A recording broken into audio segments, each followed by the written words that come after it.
estudyanteng nagsusuot ng kasuotang pang-Bisayas. Humali na kayo at ipakita ang kagandahan at kagwapuhan ng kasuotang pang-Bisayas.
Nagsusuot ng kasuotang pang-Mindanao?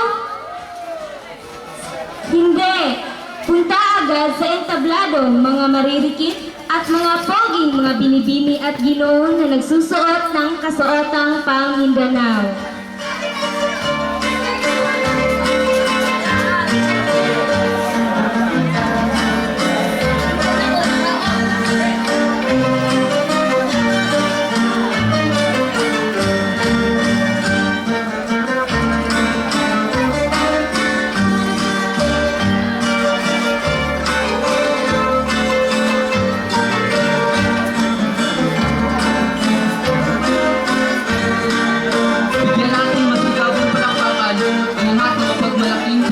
Sa ating paralan.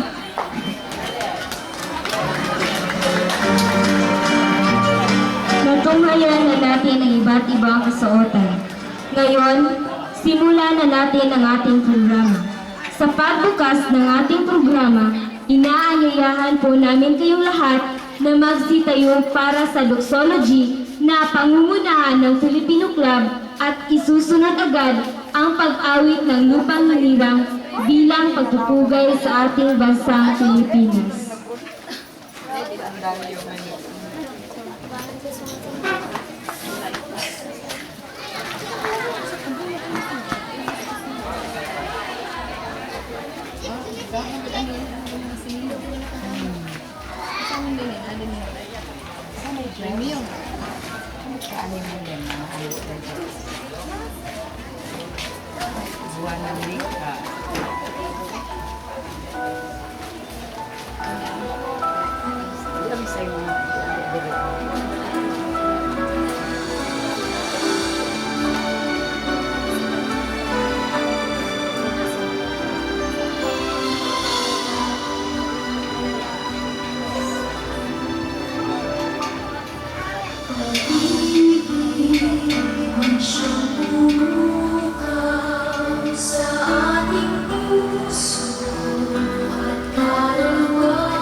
Show